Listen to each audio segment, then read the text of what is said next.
when you're doing charity work, and I would obviously recommend it to anybody. There is a trade-off. Obviously, it's not a place where you go to get rich. But I think it's you want a lifestyle, if you want that good feeling inside and just joy and happiness in your life, there's no better way to do it than to help others. That's what I think drew me back to this.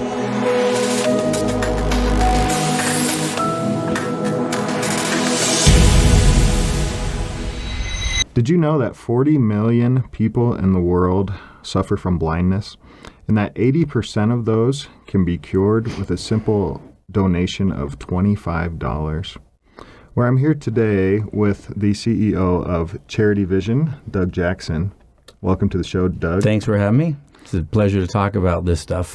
Yeah, and so we're going to get deep into the details, but let's start with an overview of what Charity Vision does and how they help people around the world.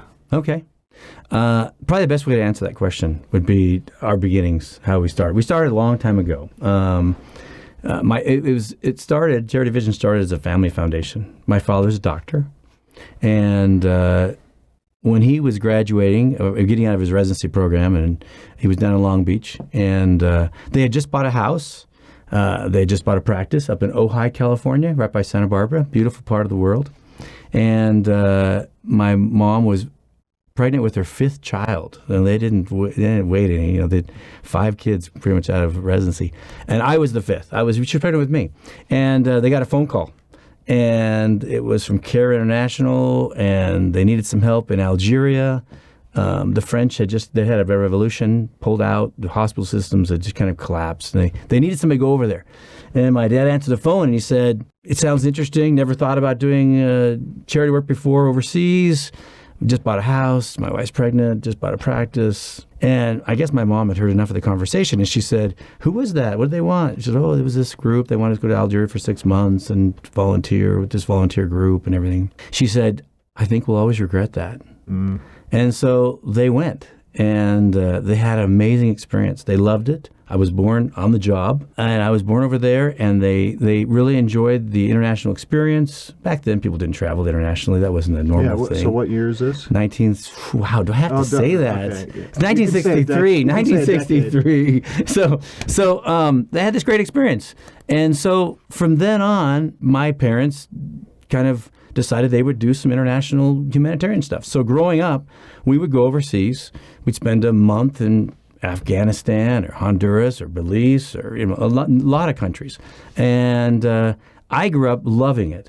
I just totally enjoyed. I remember one time as a teenager, 2 a.m, there'd been, there was a pregnancy going on at the local hospital down in St. Lucia in the Caribbean. They didn't have any blood. I remember sitting there getting, strapped up and giving right then and there, just to, trying to, they needed blood, trying to help them out. It was these experiences that were like so impactful, and it changed my life. It was like, I want to be doing something like this. This is where I, it's just so fulfilling. And so that was part of our family culture. And my dad, when he was older, was asked to go to the Philippines for a few years for his church and to help out. Once again, very unexpected call. Didn't expect that to happen, middle of his practice and everything. And while he was there, they got to know people in the area and got to know he was a doctor. And slowly he got thrown back into some humanitarian work. But he thought, I've been doing this for a while, and I understand and I recognize that whenever we would go overseas, although the kids would have a great time, it was always kind of frustrating for him because he said, I was usually dealing with a patient. I couldn't speak their language. I didn't understand maybe the pathology of what was going on in their culture and their country. I had medicines, but they were just enough to get through a few weeks or months. And if I gave them something, I knew they'd be out of it probably, in a month or a week. And what would they do then? It was just a Band-Aid. And it kind of always grated on him. And so when he was in the Philippines for 3 years, he said, I'm going to do it different. I'm going to see if when I see a problem or an issue, I'm going to see if I can find some local doctors and see if I can make the solution kind of a permanent solution. And what he found was the local doctors were more than happy to do the charity work. And they could do it really well. They had seen these kind of situations and issues many times, and they knew how to deal with them better. So what was stopping those doctors then? Was it just the cost? It was just a cost, or just having somebody. Usually, I'm not making a lot of money. We make a lot of money in medicine in the United States, but around the world, it's not the same. And they couldn't afford to buy the suture or the anesthetic or the bandage, or where do they go do the surgery? Yeah, I'd like to do it, but I don't have. So he just started putting the pieces together. He'd go to the hospital and say, hey, I'd like to do this. You guys want to help the community. How about you give us one morning a week? And I have some doctors in the community who would like to do some charity work, and they could use the operating room. And I'll arrange with some friends of mine in the United States maybe to give us a little budget. We can buy some supplies. And it really worked out beautifully. I mean, it was sustainable in that fact that the patient could come in, talk to somebody that spoke their language, and if they had a complication, which there's going to be complications when you're going home to a dirt floor or something, they can go right back to that doctor 3-6 months later, and that's the way you want to do it, right? Developing the relationship. That's the way you want to do it. If it was you and I, if your son had an issue, you wouldn't want to go bring him to some foreign doctor who's going to be gone next week.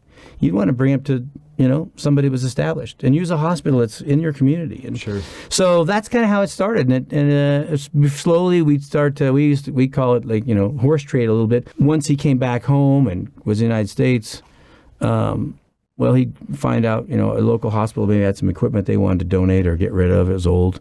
Well, overseas, it's still golden. It's still a local hospital in the U.S. Yeah. And so we'd take the equipment and send it over there. We'd make a deal. We'd say, hey, here's an anesthetic machine. You don't have one. Here's a new operating table. You don't have one.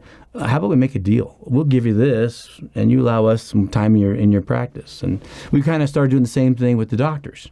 We'd say, you want to help us out. You're struggling just to make ends meet. How about we give you a piece of equipment that would really help you in your private practice? And in exchange, you can help us do some charity work. So that's kind of how it started. That's the beginning of it. And from afar, I was watching that. I was working with Arthur Anderson, for I'm a CPA by training.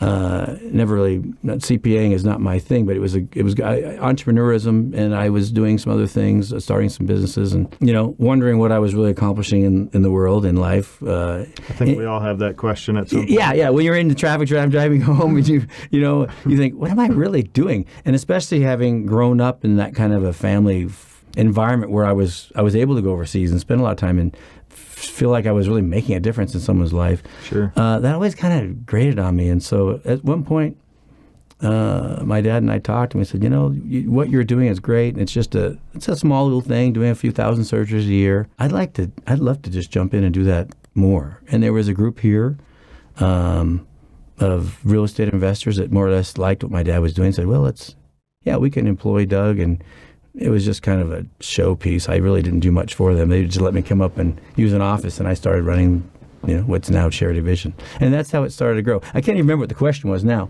But that's kind of how it started, and it's just grown. And we've used some entrepreneurial business practices to try to grow it and to make it more sustainable and to enter different countries. And from the Philippines, where we started, it really just grew.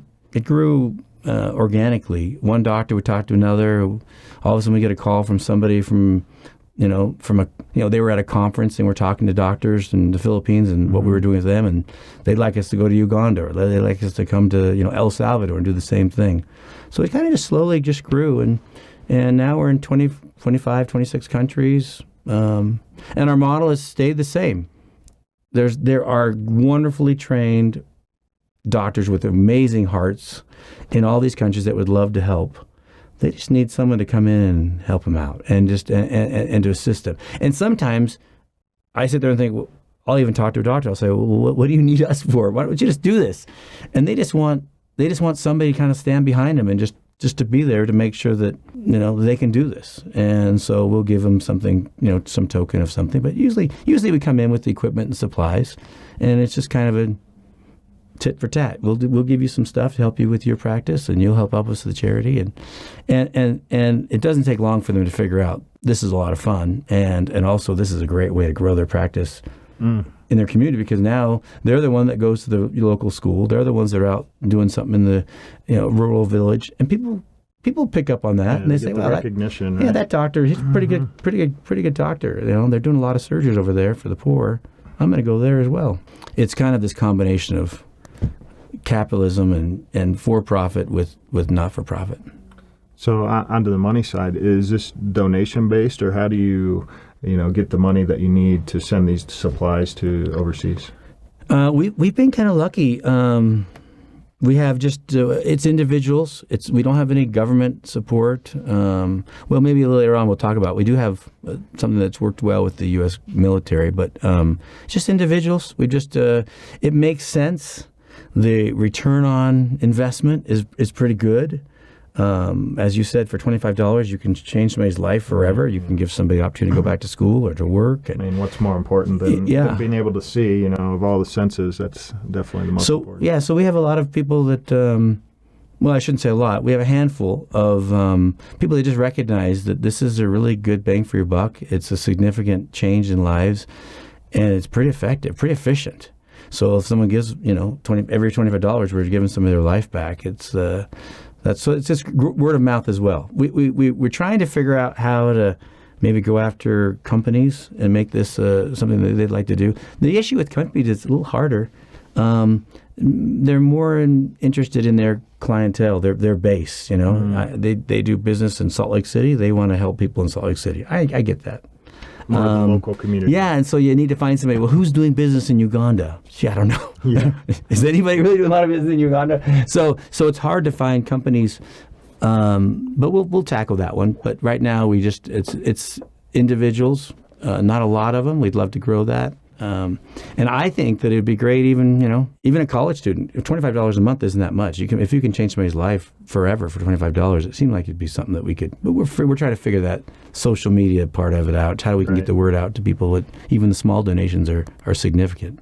Yeah, and you talked about the operating costs a little bit, and I was looking at your website, and it said that all the donations go specifically to helping with the cataract surgery or with the supplies. So how does that work? I mean, how do you pay your overhead, your employees? How do you pay yourself? I'm glad the website got that message across. Are you homeless?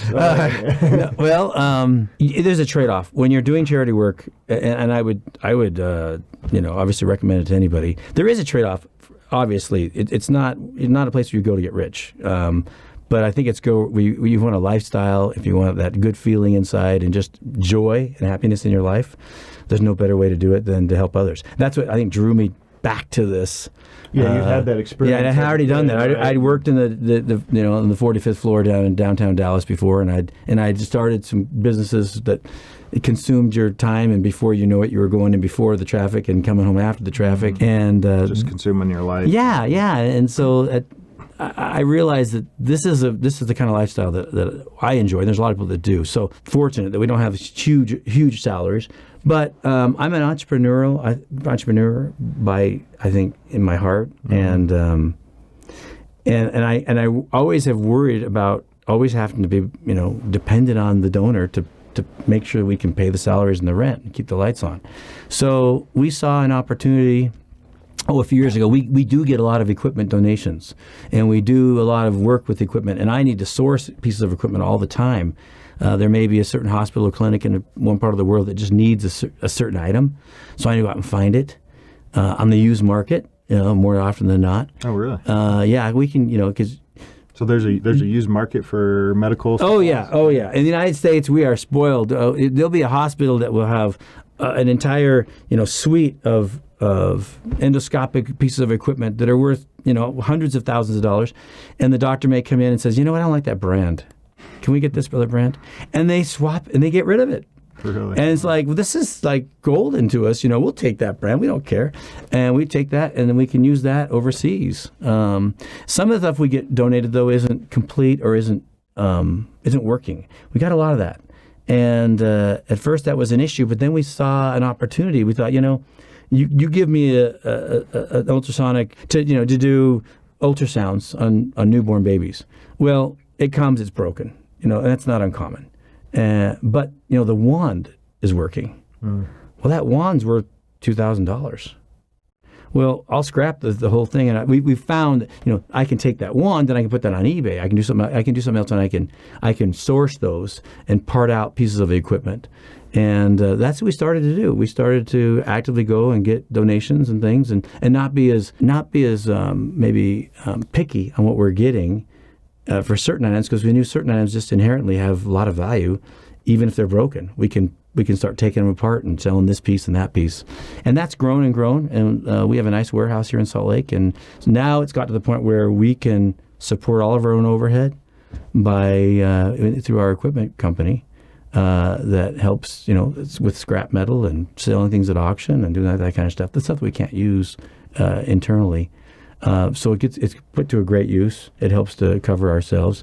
And it's been kind of fun to be able to tell the donors, hey, 100% of your donation, not only are we really efficient, you're going to get a lot of bang for your buck, but it's all going where you want it to go. Mm-hmm. And they get the tax write-off too, probably. Yeah, exactly. So that's what we've done. And we've kind of done the same thing with this idea of, using capitalism, using business for profit to fund the not-for-profit. We started a few years ago to partner with a lot of these doctors overseas in their practices and use part of their profits. We're now part owners in some of these practices. Oh, really? Yeah, and we'll go in and say, okay, we'll find a young doctor. The problem with eye care or medicine overseas is that there's very few doctors to begin with, and they're all concentrated in the big cities. Mm. Because that's where they can make that's where they can make their money. Yeah. Right, yeah. And they can't afford. So we'll try to talk to them. Hey, how about go to one of these mid-sized cities, and if there's a market there, and you can make a good living. You don't have any access to capital, of course. You won't be able to. How about we go in and we partner with you, and we'll equip your whole place, or we'll build your clinic or whatever, and we'll be a partner with you. We'll make sure you can pay the rent and you can make a good living. There's nothing wrong with making a good living. We want our doctors to be as successful as they can be overseas. In exchange, we will do a lot of charity, and you'll see that's a good way to build your practice, and so they buy into that. And with our 20% or 25% ownership of that practice, now we can take that money we're making in that clinic and buy the supplies we need for the charity, or we'll pay a staff person in that community to go out and do screenings in the local community to find people that need our help. Our model is that we create these little sustainable hubs in all these little countries, whereas in the Philippines maybe we had to send them $15,000 a month. Well, now we only have to send them maybe $5,000 a month because we have a couple clinics in the Philippines that now produce their own money. And our goal, obviously, eventually is to have a lot of these just totally sustainable. We did 5,000 surgeries last year in El Salvador. We didn't have to send anything because we have a clinic there that sees 200 patients a day. Wow! And they're making money on doing their work. We actually put in a big eye center a glasses manufacturing plant. Mm-hmm. Into that clinic, and so now they're making hundreds of thousands of glasses literally every year, making a couple bucks on each one, and now they're able to sustain all their charity. The 5,000 surgeries I mentioned, it was paid for just totally internally. So it's a beautiful, it's fun. I enjoy it because like I said, I like the business part of it, so I enjoy that aspect of it, and we think we're a little unique that we're trying to become as sustainable as we can as we go. Yeah, it sounds like it. When I first heard of this, I'm like, oh, they're probably sending doctors overseas and, doing this charity work, and then they're coming back. And, so I was interested in learning about this sustainability, and it sounds like a much better model. Like you said, your father started out, doing that, going overseas temporarily, and then coming back, and then he saw the need. Yeah, and having a great time. I mean, it's a fun thing to go over and do the work. But when you look at it, it's not really the best way to do it. There's a very popular charity in America that does a lot of cleft lips. That's all I'll say. And they do a lot of this. They take doctors over because every doctor wants to go, and that's how they can maybe raise some money for these trips as well. But it costs them, I was told it costs them close to $1 million every trip they take to go do these cleft lips. How much can I do if I just don't bring everybody over and ship all the equipment and do all that? If I just invest in the local community with a permanent solution, I can do a ton for that same amount of money. Mm-hmm. So it just doesn't seem right. It seems this is the way to go, is to use the locals and it's much more efficient that way. Yeah, and I agree. And having your entrepreneurial background, I'm sure, helped with that too. Helped to get that going. And I don't know how much was in place before you got there, but I'm sure you ramped it up a little bit and continued with the. When I started, we were doing about between 5,000 and 7,000 surgeries. That was in 2001. Last year we did about 145,000 surgeries. Wow. So we've grown quite a bit, and it's been a lot of fun. I'm going to share just a quick story. Dr. Mavila down in Lima. Here's a doctor we found that wanted to do He wanted to help the community, and he was struggling. He'd had a practice. When you went to his practice, I mean, it was cluttered. There was a sign out front, but a lot of the signs out front, there's like 1,000 words on the sign that was, you couldn't really recognize what was going on here. He didn't have the equipment he needed to make a living. He was struggling, but a great guy, great hands. I mean, he had everything he needed. We interacted and got to know Dr. Mavila, and we said, let's help you out. We'll do some screenings around town on a regular basis. You need your operating room is a disaster. Let's get some new equipment in your operating room. One of the areas where you can make a lot of money is if you can do laser surgery. Let's get a laser. Let's get a laser in here. And you can be the only guy in town with a laser.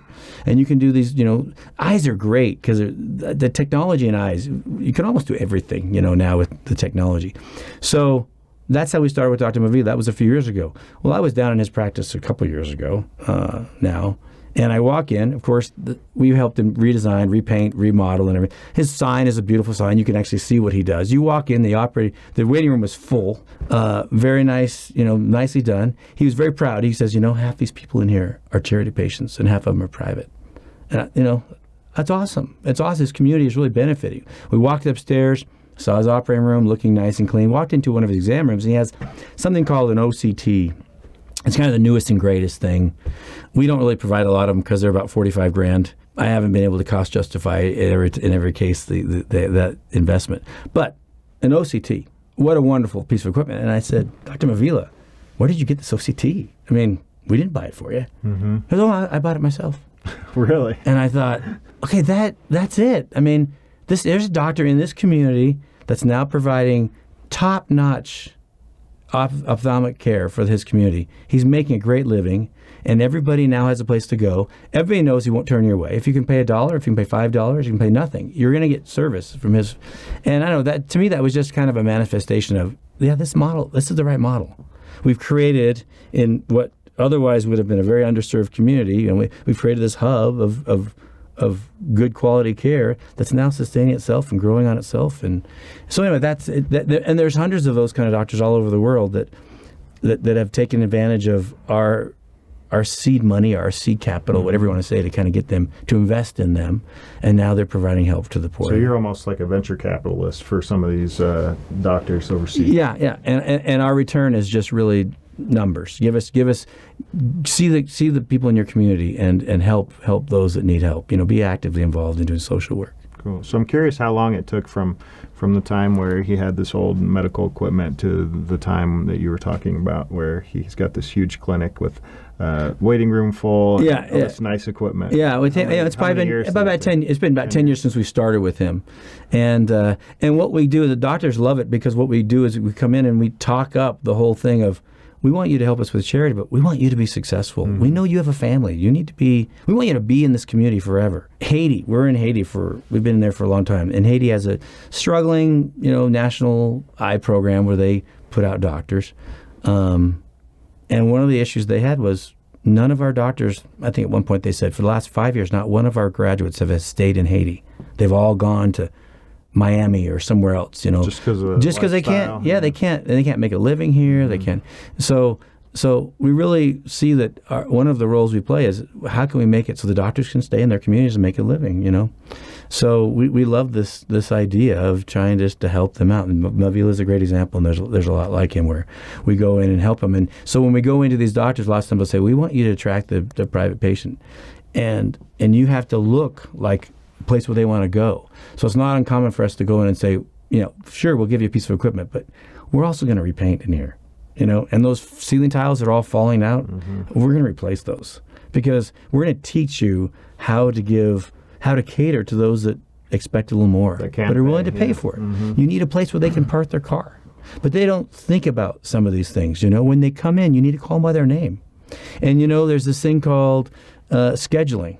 And that's something that most of the developing world doesn't really understand. It's just you come in and you might sit and wait for 4 hours. It's like first come, first serve. Yeah. And it's like if you're going to attract the paying patient, they might have a job.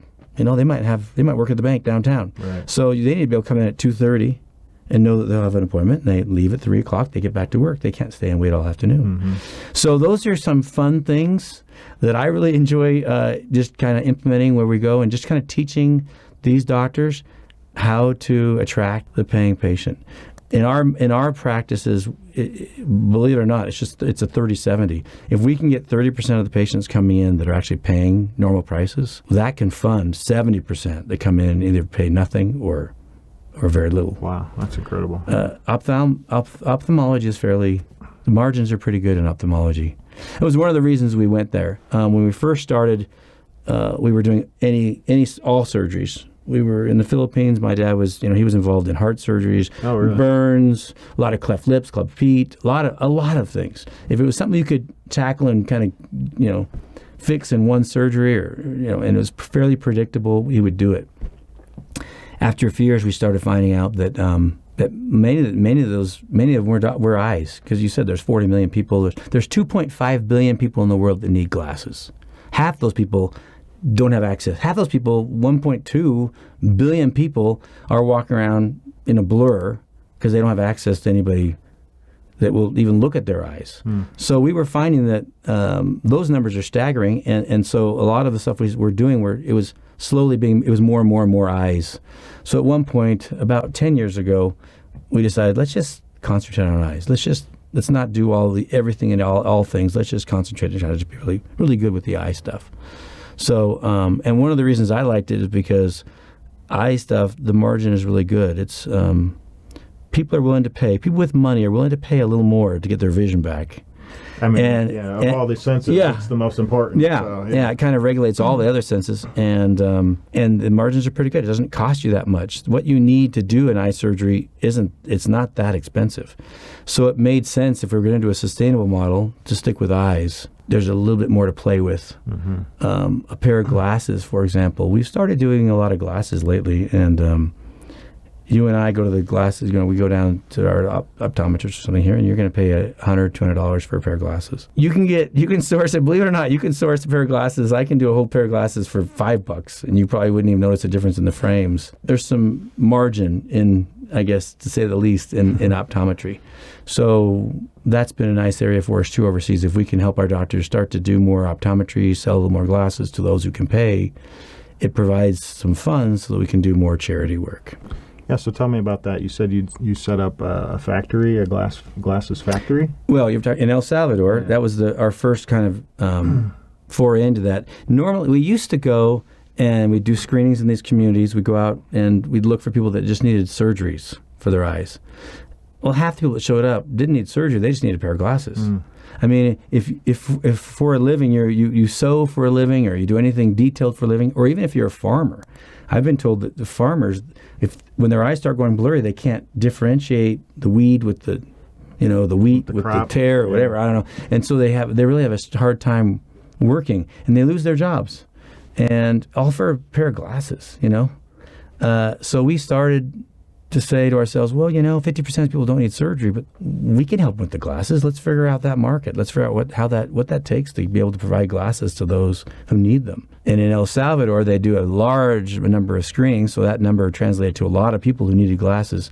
So we decided, well, if we go in and teach him, we had a guy here locally in Salt Lake City he was just closing down a big, huge glasses manufacturing plant, so he had some extra equipment, old equipment. We sent him down there for a couple of weeks, brought his equipment, taught them how to make glasses, and then all of a sudden our program started making their own glasses. So the cost of providing a pair of glasses, dropped from using some outside company and spending $30, all of a sudden it was costing them just a couple dollars to make a pair of glasses. Wow. So now they can go out in the communities and sell, even if they sold it for $4 or $5, they're making a little bit of profit, paying their expenses. And so we just kind of threw that idea out there and said, let's try this and see what happens if you start making your own glasses. And maybe there's a couple $1 in there where you can make some money to pay for your own expenses. And they did it, and they went gangbusters with it. All of our programs are kind of that way. Because we kind of we rely on the locals, sometimes we get a local doctor or a group of doctors that are just amazing. And they'll just go off to the races, and we just kind of try to keep up with them. That's kind of the El Salvador group is. Other doctors, we help them, and they kind of hit an equilibrium, and they kind of like doing a few surgeries here and there, and that's okay too. But that happens to be a group. We have a group in Nigeria. It's the same, where we just kind of help them a little, and they just Yeah, we gave them this little lab to make glasses, and they were making a few thousand glasses maybe a month, and that we all thought that was great. Well, within a couple of years, they were making. I think they told me they were making about 200,000 pair of glasses a year now. 200,000 pairs, that's a lot. They're just like, they're going and they crazy. Did this themselves? They took it. We just got them going, and they just, kind of like Dr. Mavila, you get them going, before you know it, they said, oh, we need another piece of equipment, and we're making some money here. We can afford it now. So they brought in some new high-end equipment, and now they're creating jobs. They're blowing and going. Right? Yeah. So that's the other side of it. Yeah, this group, at one point, they were employing up to 400 people. So that's kind of another side thing. You're creating some jobs. So anyway, it's fun to see it all kind of come together. And sometimes we get lucky and we find the right partner overseas that has some of their own resources and their own ingenuity that really run with it and do great things. So do you find it's difficult to find doctors now, or is your network good? No, that's probably the easiest part is to find doctors, because the problem still exists. There's no way to access capital. There's no shortage of doctors overseas. There is a shortage. There's definitely a shortage. I mean, for example, in the United States, we have about 60 doctors per million ophthalmologists. In Africa and Uganda, maybe they have 1 or 2 per million. So it's a pretty large difference in numbers of doctors. And they're, like I said, they're all in those main cities. So the doctors, there is a shortage of doctors without a doubt. But trying to get them to go into these other smaller communities is a tough deal. But finding doctors, even the ones that are there, to go and adopt our model isn't hard, because they recognize that they're just eking out a living. They don't have the capital to go buy the equipment they need and to make their practice look nice enough to attract paying patients. So there's usually a line of doctors who would love to be our partners and have a nice practice and have a nice equipment and all that kind of stuff. So in these developing countries, these doctors don't have access to the capital that they need to. Right. The loans or whatever they need to improve their clinic. Right. That's really what holds about. We come in and we give them that loan by either becoming a partner with them and or saying, okay, we'd like you to do so many screenings and go to some schools. That's been a popular one. We just recently started saying, well, why don't you go to some schools? The doctors love going to the schools. We find that worldwide about 10 to 12% of all kids, they can't see more than 3 or 4 feet from their face. Wow. So we go in there and we do school screenings and we give glasses to those kids. And that's really rewarding. Even here in Utah, we had some donors that said, why don't we do anything in the United States? And I would sit there and go, United States, we don't. What do we need? What do we need? We're so well off. But we went into the schools at their behest, and we started doing school screenings. We found it was the same, about 10 to 12% of the kids in schools. Really? That's surprising. And the nurses would tell us, I tell their parents every year, but they never seem to do anything. The kid never shows up with glasses. They can't afford that, to go to or maybe there's maybe they're illegals and they're in school and their kids are doing the best they can. Don't have and that's always don't have health insurance. And I always feel bad for those ones that can barely speak our language and they can't even see on top of that. How do they do it? But so we'll go in and we'll do the screenings, and we find local optometrists that are great. We have some great groups here in Utah that are just donate. They don't charge us a thing. They let the kids come into their practices and they'll work them up, and we get the lenses and the frames and everything. And here again, our cost is $5 to $10 to give this pair of glasses to these kids.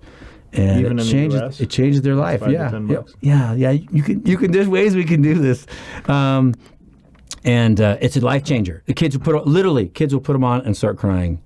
I was with some kids just this last year down in Provo, Utah, and we put them in front of in this particular office. They had lots of paintings and stuff, and they had this one fantasy picture of a castle with a whole bunch of elves and animals and everything all kind of hidden in it and everything. I said, they were probably 4 or 5 feet away, and I said, tell me about that picture.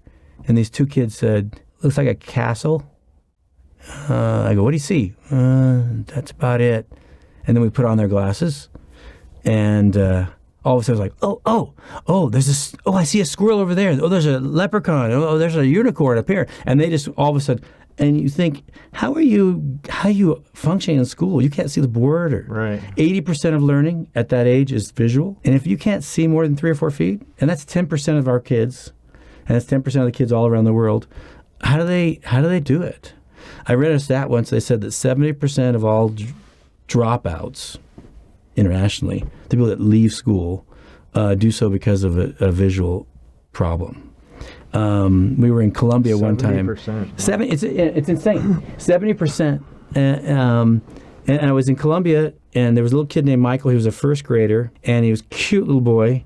And we put him up and everything. We got his glasses on, and we have a group of volunteer ophthalmic residents. They have a local university we made a deal with. Same idea. Same idea. We'll help you. You help us. Yeah. So we'll give you some stuff for your university, and then you need to go out and do some school screenings for us. Twice a month, go do some school screenings. So I was out there with this group of residents, and they were doing school screenings, getting great experience for them. Sure. But also helping these kids. And this little Michael, and he couldn't see anything. We put the glasses on, and we realized that he couldn't see anything, and so we arranged to get him glasses. I was telling his teacher, and literally she teared up, and she said, "I thought he was just the class clown. I thought he was, because he's acting up or something." Yeah. She said, "How many kids have gone through my classrooms over the last decade or whatever that all I needed was glasses, and I never knew it." A lot of these kids are bullied, because they can't see well or they can't play well. They can't play the games on the playground very well because they can't see. Right. And they don't even know it. A lot of times they don't even know that they're different, Yeah, you don't know what you don't know, right? Yeah, so putting these glasses on, there was a kid, here again, in Alpine, Utah, put on glasses, and he started to cry, and he said, there's leaves on those trees. I mean, like things like that. Or we've had him look and say, I never knew that was the name of our school on the side of the wall, They didn't, hear those letters. They thought it was just, I don't know what they thought it was. So it's very rewarding. And our doctors love to get involved in it, and it's been fun for us. And here again, it's a very cost-effective thing to do. It makes a huge difference in someone's life. And, boy, I wouldn't do anything else. It's just, it's either that or be in that traffic jam going home from work saying, what am I accomplishing? But it seems to be a fairly easy solution to a problem that is significant. So besides cataract surgery, are there other things you do besides cataracts and glasses? Well, anything eyes. We want our doctors to be, full service to their communities, and so we do some pterygiums and some trachoma. There's other conditions in Africa. There's an issue where there's a bacteria that gets in your eyelids, and it will start scarring the under part of your eyelid, and actually the eyelid will start turning upside down. Oh, really? The lashes start to mess up your eye. It starts scarring your eye, your cornea, and it can create blindness as well. And it comes from just hygiene, from flies, You've seen those pictures, but I don't know what it is. The flies like to hang out in these countries around your eyes, and they get used to it or something. It's really weird because you and I would like to get away, but they seem to get used to these flies, and so that will create. You'll need some antibiotics, or if it gets too bad, they'll go do a little surgery. So they do all the eye issues that you need, and we support them in all the equipment and supplies they need for those as well. But like I said, what keeps them going are the stories. I want to share some stories because there's so many. There was a gentleman, and a lot of people love the kid stories, and I love the kid stories because I love them.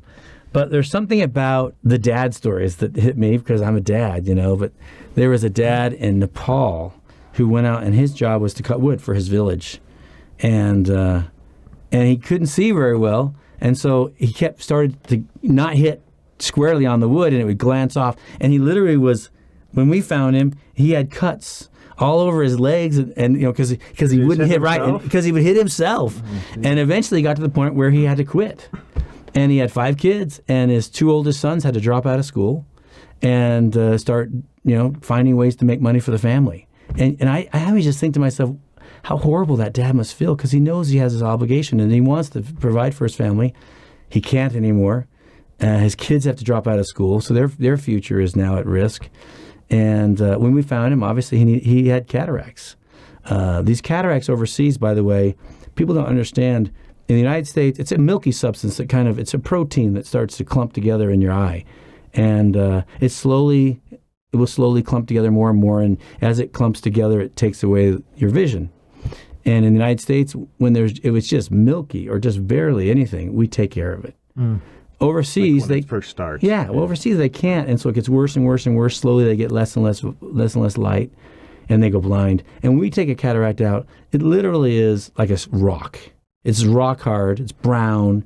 You can just it bounce off. It's off the ground. It's like a little stone. It's amazing. We slide the eyes open. It's a very quick operation. Pull that baby out, and then we put in a manufactured artificial lens to take to go in there and give them the clarity again. It's a surgery that takes a few minutes. That's it? A few minutes. Really? Hardly any blood. It's just, nothing. So you weren't kidding when you said the 2:30 to 3 o'clock appointment. That could be that quick? Oh, they can do, a good surgeon overseas can do them in 5-10 minutes. Wow. So you go in there, you get this guy that's, now at home, not able to provide for his family. We come in, within a few minutes, we pop that thing out, rock hard cataract, and we'll put a nice clean one in. He can see perfectly. Goes back to work. Kids go back to school.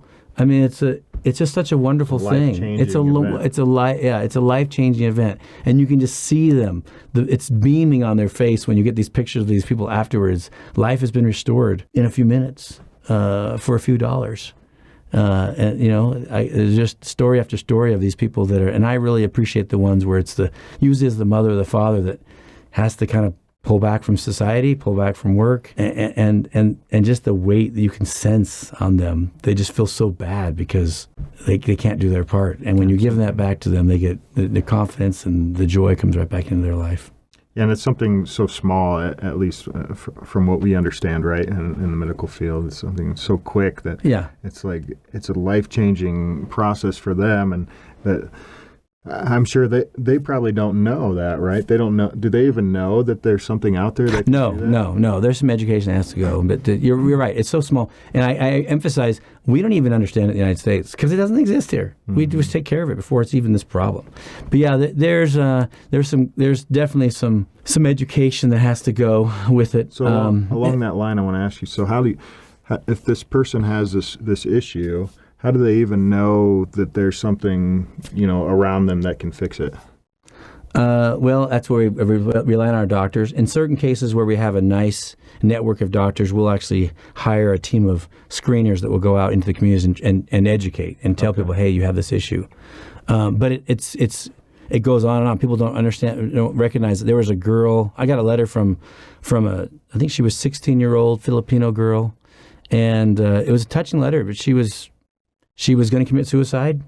She was losing her vision. Her world was going dark. It was just too much for a 16-year-old mind to handle. She knew, dropping out of school, all that kind of stuff. And then somebody mentioned to her, hey, there's this organization that does stuff with eyes, and they might be able to give you your eyesight back. And she was obviously writing and saying, thank you so much. I didn't even know this was a possibility, right, and you changed my life. And here I went from on the edge of suicide to this. But yeah, it's education. One of the sad things is, I mentioned in the developing world, you have kids that are born with them. Mm-hmm. And it's especially touching because in those societies, if your kid is born with a cleft lip or any deformity or you're blind, the villagers a lot of times think that that's because you did something bad. You're a bad person. Mm-hmm. You were punished. It was an evil spirit. Kind of a spiritual thing. Evil spirit. Yeah. And that family is actually kind of ostracized. So not only do you have this baby that's blind, and that tears at your heart, but now all of a sudden you're ostracized from your village because you must have done something wrong. Mm-hmm. And those are even more meaningful because you can take that person, the whole family, and change their life and fix the child. And they're back, but it's education. Tell them, this is something that just happened. We can fix this. It was a nutrition issue, or maybe you were sick when you were pregnant. We can make this all better. But yeah, the little kids are touching. I was in an orphanage one time. And unfortunately, we hear these stories. We just heard. I just got a picture of a child in Zimbabwe where he was born blind, and his mother abandoned him. Luckily, the mother's sister couldn't take that, and she went and took the child. And I don't know. Within that, he was probably a year old when he came to our clinic. But yeah, we were able to give him his sight back. Take those cataracts out and give him normal vision again. I was in an orphanage one time. And I like to travel with my kids as often as I can, so they can kind of see what's going on and give them that same experience that you had. Yeah, that life. Hey, there's more to life than just the buck. It's more. Giving back is a pretty wonderful thing. And so we were in a country and we were doing eye work, and then just to fill the time, we went to an orphanage. Luckily, they put us in this room that was all the 1 and 2 year olds. Kind of fun, they were running around, you're playing. And there was this one little kid that he'd play with you, but he'd literally, he put his face right next to yours, and everything he did was right here, and it was kind of odd, It was like, playing with this kid, he wants to be nose to nose all the time, and then it finally dawned on me. I used to think I'd recognize this, but this kid has cataracts. He can't see more than 2 inches. That's why he's doing this, And boy, it was fun. But I'm sure that's why he was put in the orphanage. These parents didn't know that, hey, we have a kid that has this problem. Put him up for, let's abandon him. And you can't blame the parents all that much. They're barely surviving. I'm sure they could barely even feed their own other children. Now they have somebody that can't even, it's just going to be another draw on the family's resources. But we were able to bring him in and with our local doctors and get this little kid fixed. Unfortunately, he was still an orphan. But yeah, there is some education that this stuff can be fixed. Yeah, it seems like that's a big part of it, right? Because you don't know what you don't know, right? So. Right. And they think for sure if, a lot of older people come in and the main concern is they're worried that you're going to take their eye out. I'm not sure why that's a big thing, but they're certain that the doctor's going to take their eye out and, I don't know, sell it or something. I'm not quite sure. I could see that, I guess. Yeah, if you don't know anything about eye surgery or that type of thing. Yeah. Somebody's got a knife. I mean, that's the first thing right. Kind of comes to mind if you don't know anything about it. Right? Cool. So, what countries are you not in that you're looking at right now, or where would you like to be that you're not? You mentioned getting doctors was that the hard thing, and that really isn't that difficult. What's holding us back probably is donations. We to expand. Every time we expand, it's a little more of a commitment because our commitment's long term. We don't see a project and just go do it and be done. Mm-hmm. If I'm going to do something in the DR, for example, where we started the DR last year, well, I'm committed to the DR for a while. I'm going to find doctor partners there. Then I want to be their partner for long term. I want to create something that's sustainable and long. So there's a financial commitment there. But our biggest challenge usually is just importation. For us to be effective, we need to get stuff to you. We need to get some of the surplus medical equipment that we're getting here. And I mentioned the U.S. government. I mean, we have private donations. The one thing we do get from a non-individual is the U.S. military does give us. They're very generous with us. They're wonderful. We get their surplus medical. So we get 40-foot container loads of surplus medical from the U.S. government. Do they give you the cargo planes too to ship it over? No, that would be nice. That'd be nice. But we get a lot of equipment. But what we do, we need to get stuff to them, and so one of the struggles we get when we look to different countries, we're really looking for countries that are willing to play with us a little bit and say, hey, we're going to help you with your charity. We're going to help you with your medical needs. We're going to build up your infrastructure. Can we bring stuff in? And certain countries just make it so hard. Mm-hmm. They can't take all the fun out of it. Yeah. That was my next question. What kind of government bureaucracy is stuff? And that's really what it comes down to is if we get it in. Mexico's probably the one place that I would like to get in Mexico. It's right on a neighbor, right. It's like we can drive down. Yeah, I know, but they have made it really hard to get things into that country, and we're still trying to figure out how we can crack that one. African countries, for the most part, are a little easier. So yeah, we're not necessarily looking to grow into more and more countries because that adds more and more. We love to expand within the country that we're already in and find more partners and kind of because once we have kind of a center there and maybe one or two employees that are helping to import and bring stuff and kind of you need to monitor. You need to there's checks and balances. And you need to get all those kinds of things. So usually you need a little team in the country to make sure what we've started is actually continuing on and isn't going crazy on us. How are you finding those doctors within the places that you're at that haven't heard of you? One of the things we've done from the very beginning is I mentioned that we worked with a university, I think in Columbia, with the school screenings. In most places we go, we like to hook up with the university where they're doing training. That makes sense because that's where the doctors. Yeah, that's where they are, and we need for our program well-trained doctors, and sometimes they come out. At one point, there was a stat in Indonesia. We do a lot of work there, and they were saying about 20% of their doctors who left medical school ever went on to do surgery. Never went on? Ever that went on. 80% never did the surgery. only 20% did surgeries. And you're like, well, why? Well, because they didn't get enough practice to feel really confident and comfortable in their own practice to do the surgeries. They only did 1 or 2 of them. In their residency? Yeah, and that's not uncommon. There's a few other countries that have that same issue. And you ask them and they say, well, we're just a national university. We can't afford to give them those. Every time you do a surgery, you need supplies and all that kind of stuff to go along with it. We can't afford to do that. So I want to say they were doing like 5 or 6 surgeries, maybe a year, the residents. That's all they were doing. So they just weren't confident. When they left. So we go to the residency program in that case and say, well, what do you need? Do you need another operating room? Do you need the consumables? What do you need? We got them up to they were doing about between 100, 150 surgeries a year from 5. Each doctor. So now when they graduate, well, now they're competent. Now they go out and they work. So at the same time, though, we found that these doctors that are working with us, they get accustomed to us. They know who we are. They get accustomed to doing screenings. So they're kind of our feeders. And so lots of times we'll get doctors that are just out of school that we've gotten to know, and they'll say, hey, I'd like to work with you guys. Can you help me get set up into practice? And we'll say, well, we've been looking at that city over there, that 500,000 people, no doctor. Would you want to go over there with us and let's do something together? So that's kind of how we find them. Try to get them young. yeah. Or just a colleague of a doctor we're already using that we already have that says, hey, I'd like to do that too. Like I said, that part is not that hard. And the training, people think we do a lot of training, but for the most part, once we get them in the practice, they know what to do. And like I said, it's so different.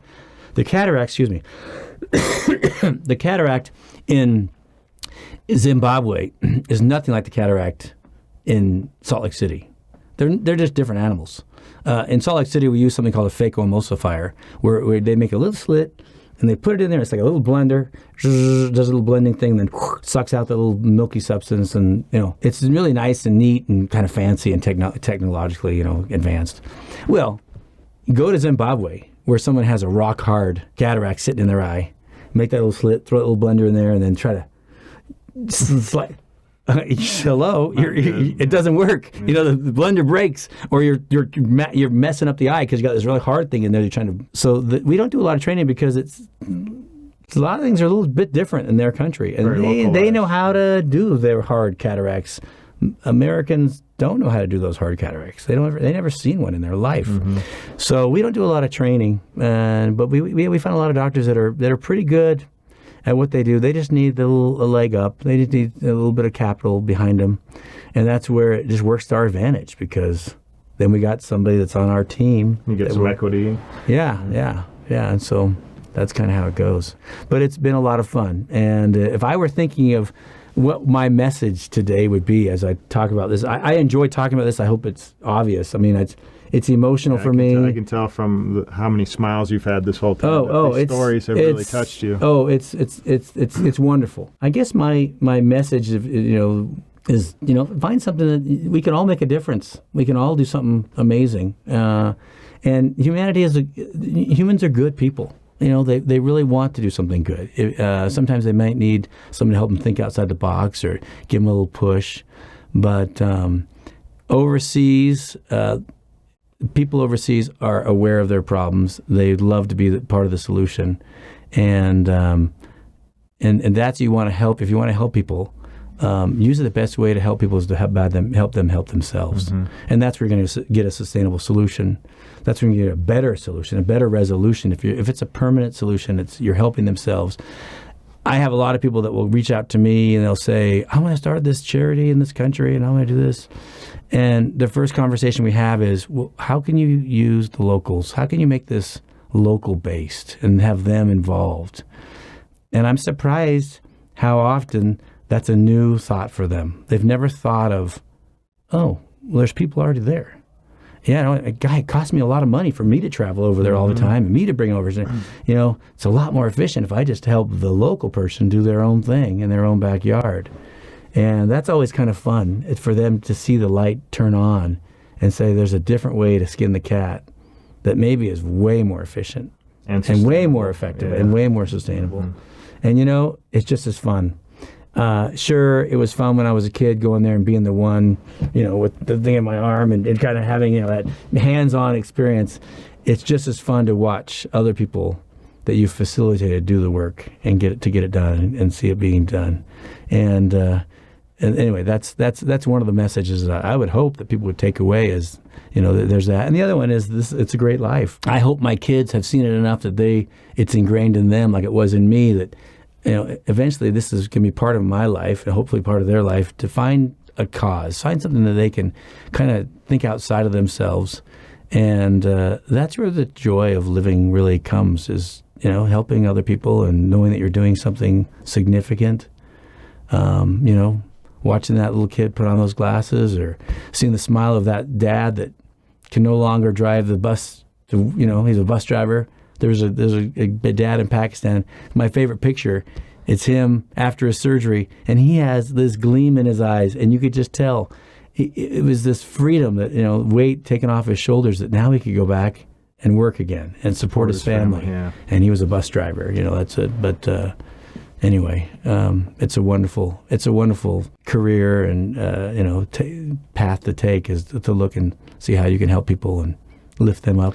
So what do you think is the main barrier or detriment for someone like yourself or someone out of college, where they have this, they can go to Wall Street or they can go into corporate America and make this much money, whereas if they came to some kind of nonprofit or charity org, they're going to get that self-fulfillment type of thing, but maybe they have 6 figures of student loans that they got to pay. I don't know what to think. Hopefully you don't have 6 figures of student loans, but I don't know. That's a it is a trade-off. There's no doubt it's a trade-off, and I guess just knowing that up front, I tell my kids it's not about the money. It's about the lifestyle. That's what it's about. It's about how do you feel at night when you go home, and are you rejuvenated? Are you energized? Did you do something all day that just got you jazzed and excited? And I don't know anything that does that other than helping other people, helping kids, and helping people out of their with some difficulty. What would I tell them about their student loan? I don't know.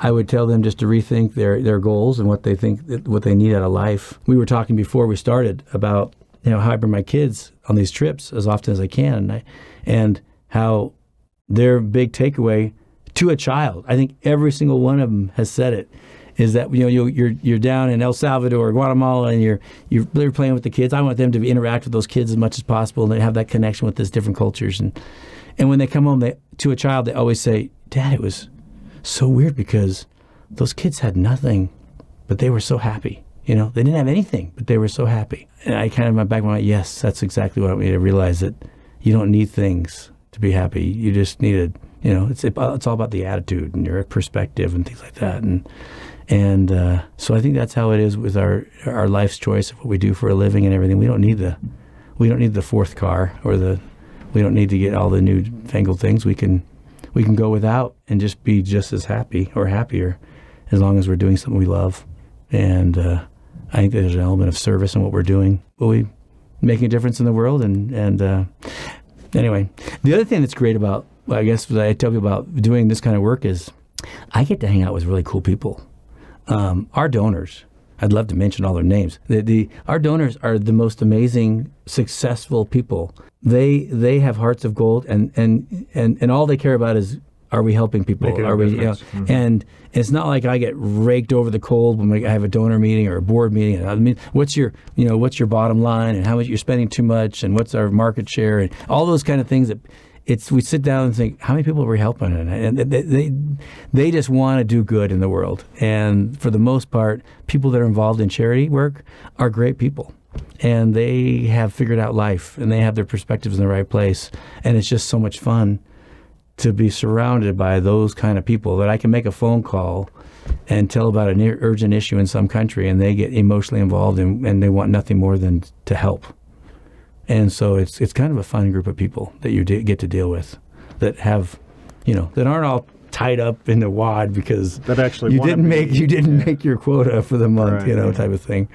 And I'm sure your staff, dealing with people that actually want to be at work, right? Because Yeah. not everybody's going to, well, I think everybody that does join a charity type of organization wants to be there, right? Yeah, Whereas yeah. in corporate And America, it's going to be different. Yeah, and it's important for us to make sure they get overseas. So we do try to get them, everybody, even those that aren't involved in programs, if it's somebody that's working just at the warehouse, sifting through, donated equipment or whatever, I want them to be overseas. I want them to feel that. There's a house in the Philippines where we have a few of them where we bring patients in for before and after surgeries. And so you have all these kids and people, they're all kind of, in a tough spot. And boy, I can't walk in that place without breaking down and crying every time. There's just a joy that you just feel that you're part of something that helping these people. And so I want them all to feel it so they can come home and work a little harder because they recognize we're making a difference in these lives. Yeah, and there's a big difference between seeing a picture or a video of something that's going on in a third world country or undeveloped country and actually being there and seeing the circumstances and maybe seeing the dirt floors and all the different things that are going on, and then you come back and you're like, man, like you said, I don't need that third car, and right. Man, I'm living like a king, basically, right? I've got this nice house, I've got air conditioning, I can go out to eat, and and instead of going out to lunch a couple times a lunch, I can give somebody their sight back and change the world. I mean, it's like that's the downside. I'm jaded. My kids will tell you, I'm a tough one because you want to spend $20 on something or $25 or something or even $10. I know that equates to a pair of glasses for me. I really have to really want it and need it because I'm thinking, that same amount of money, I could change somebody's life forever. And so you all of a sudden start, can I really justify spending that money? You really need to go out for it's a fine line, though. I want my staff to go over there and see it and experience it. But it's difficult because it costs money to go do that, And so it's like, is it worth it? Because I could help more people. There's a lot of charities that bring all these people overseas so they can have this experience and they build a school. And then you have to sit there and think, gee, but for the flight of their plane tickets, I could have hired 10 guys and given them employment for a month or 2 or 3, and they could have built the school themselves.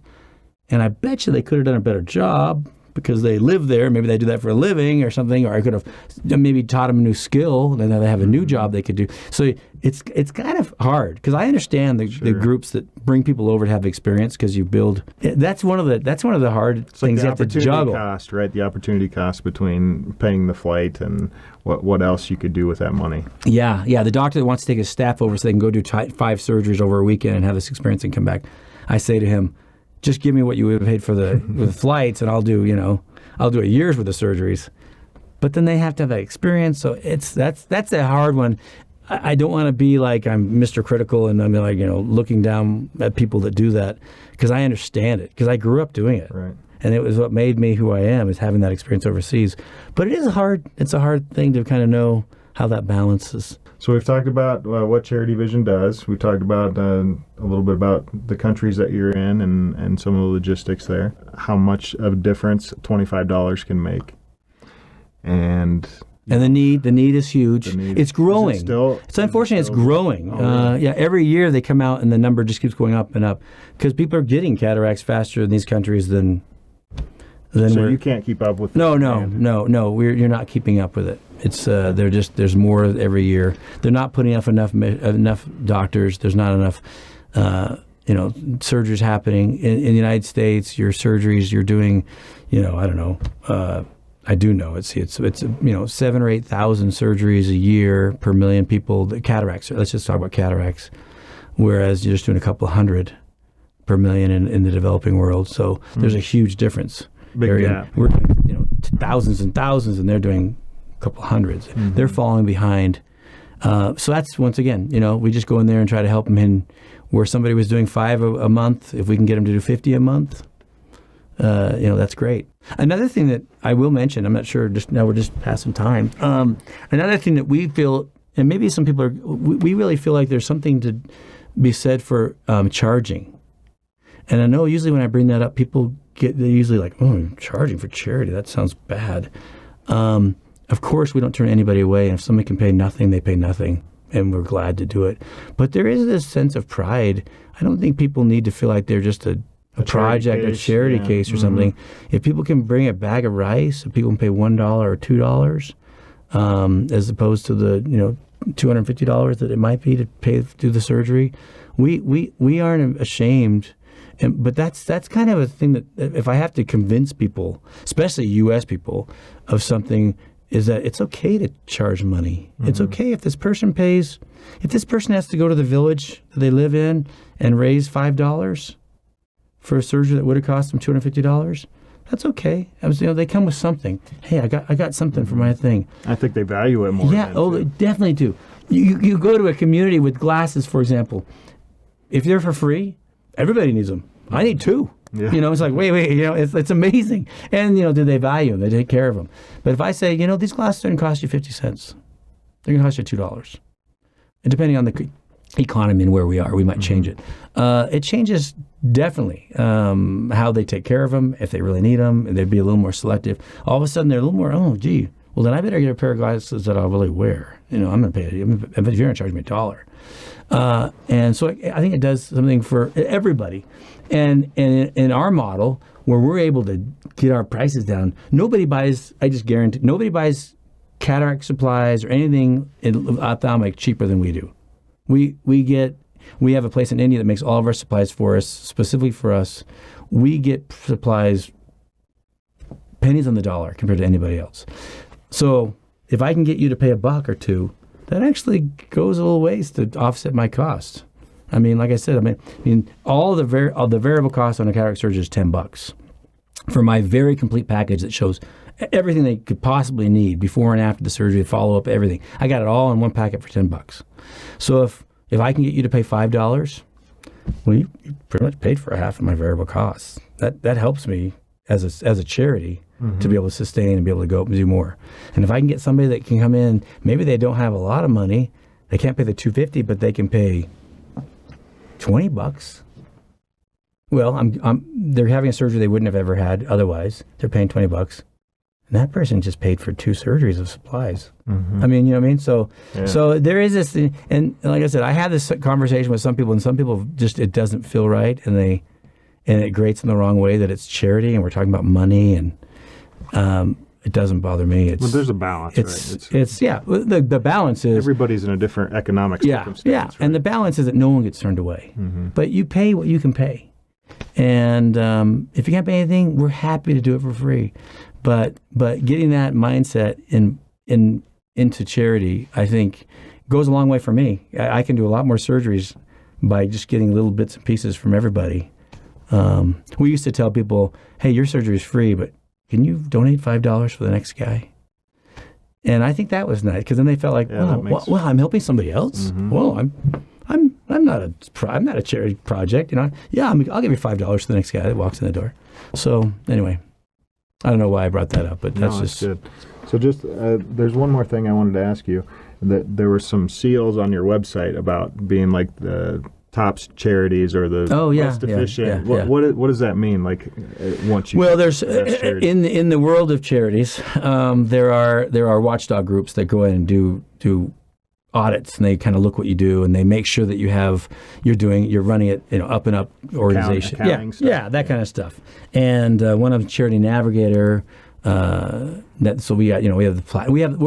ranked at the highest on all of them. There's one that's rated us as one of the top 5% of all charities in America, and they pretty much look at just on paper what they're looking at. How much are you paying for a certain overhead, and on that, and do you have safeguards in place to make sure there's no fraud and those kinds of things. Interestingly enough, the IRS called me. This is one of the.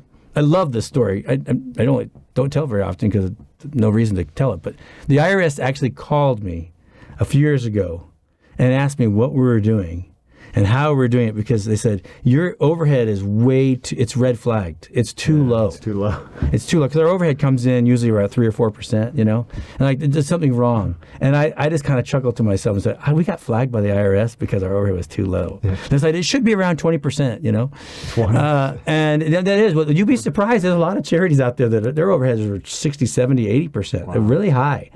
That's just not what we're into, and that's, and we don't, luckily we're So they were wondering you were putting money under the table. I don't know what they were wondering. It was just an odd conversation, but I kind of thought, that was interesting. Not very often you get the IRS calling and say, hey, your numbers look too good to be true. What's the deal? And so we obviously want to get good ratings. So we interact with those groups and make sure that we comply with all their little standards that they've put in place to make sure that we're being safe, and we're making sure we have a donor policy in place, and we're safe with addresses and names and numbers, and our board is involved like they should be. And so that's what those are.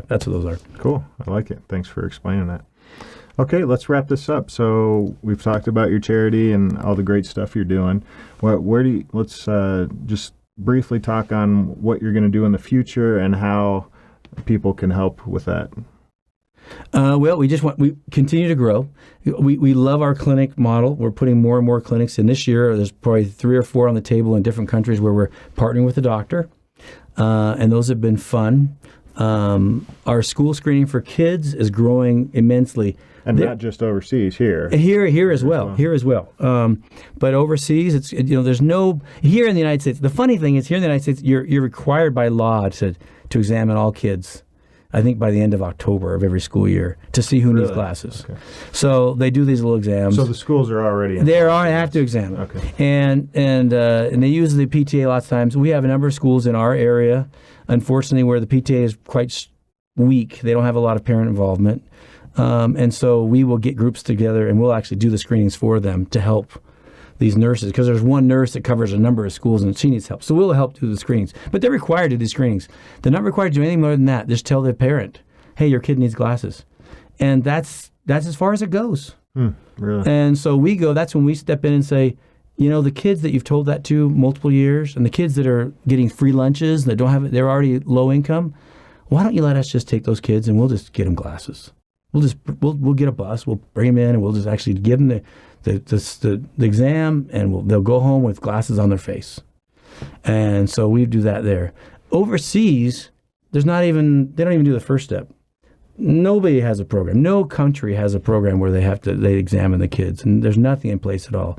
So that program kind of has, the sky is the limit. There are, hundreds and hundreds of millions of kids that need to be examined every year. So that seems to be growing for us quite a bit as well. And there's just something fun about that. People like it, so I see that growing for us. The one last thing I'll mention is the what we feel our role is to provide access to medical care. That's really what it is. It's the access.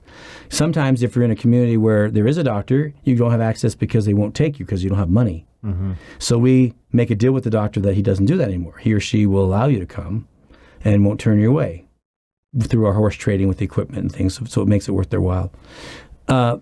For the vast majority in the developing world, they don't have access because you're just too far away. The doctor's a day away. I can't afford to leave my farm.